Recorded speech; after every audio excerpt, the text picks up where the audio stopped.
Good morning. Welcome back to Sewing Back. We're in the garden this morning. Look at that chamomile, and I have little carrots coming up and my sugar snap peas.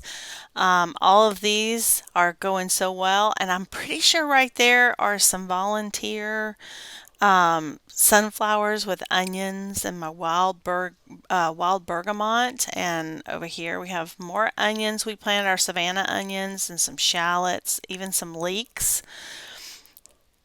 And this bed was the bed we sowed last fall. We did some carrots, we did rutabagas and radishes. And as you can see, the carrots aren't ready. I have harvested some rutabagas, but today is radish harvesting day. So um, what I have found with radishes is if you can kind of get in there and you start to see the red popping up out of the soil, like a good little circumference of it, then that's when it's time to kind of pull it.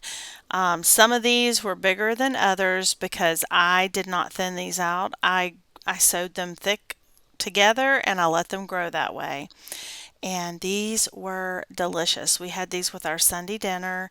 We had some buttermilk ranch dressing that we had for dipping them in.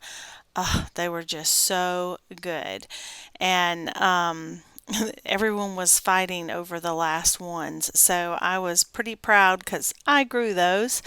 And that's kind of special when you have those moments. And so we still have some out there that are not ready to harvest yet, but I was thankful for the harvest.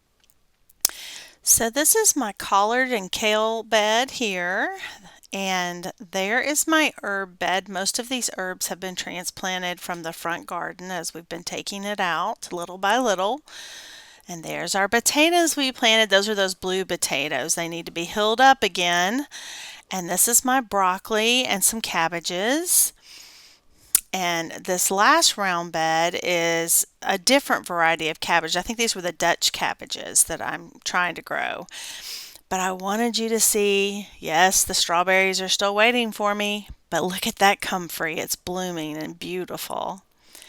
So this morning I got up early, I woke up early, I had a good night's sleep, and I knew that my pepper plants needed to be up potted into bigger containers with some soil that had some nutrition in it. Seed starting soil is just there to let your seeds get going, and it's real loose soil so that there's airflow. It's easy for those little roots to, go down towards the bottom, and kind of branch out.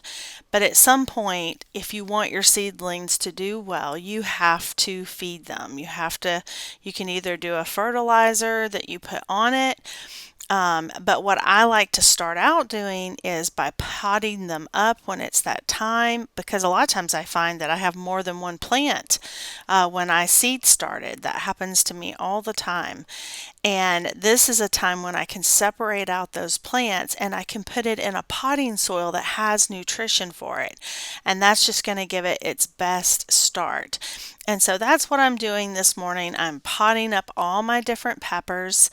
I have sweet peppers and hot peppers. I've already done this to my tomatoes, which you'll see in just a bit, and they're doing fantastic. And then what I typically do after I have potted them up is maybe a week or so later, then I will start adding some good fertilizer in with the watering, and I water from the bottom, and it's just a little added bonus to give it just a really good start to my growing season. Now, you can pick different fertilizers. I know a lot of people like the 10-10-10. I don't use that. I actually use Happy Frog. They have a liquid fertilizer, and when I have seedlings, that's what I use. I have been very happy with that process, and I got that at a local shop that sells all of their products. I do like once my plants are in and I do fertilizing, Then I like to use, when I plant them, down to earth fertilizer to add some more of a slow release fertilizer. Also do a little alfalfa pellets and some worm castings. And then as the season goes, I use my AgriThrive, and I love AgriThrive. They have two different products. One is for like your foliage or indoor plants, and one is for flowering and blooming fruiting plants. And so that's typically what I fertilize with as the season goes. And as long as I can keep my plants going, that's what I try to do. If they get sick or diseased, then I take them out and I'll replace them. And if you've been around here on the channel, you've seen me do that.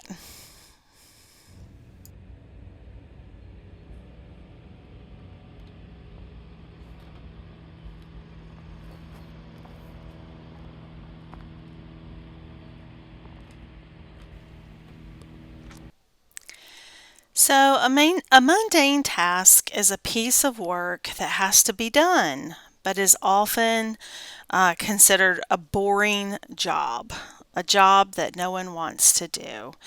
Some examples of a mundane task might be cleaning, doing your laundry, folding laundry, doing the dishes, um, cooking. Yeah, cooking would be one. I could also say doing your floors, washing windows, um, cleaning bathrooms. That's always one of my favorites.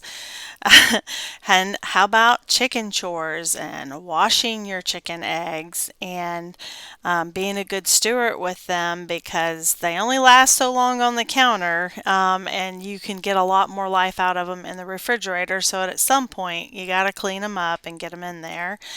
And gardening chores. And then once you do all this gardening and you get produce and you get really good nutritious food, you have to preserve it and care for it. And so these are mundane tasks.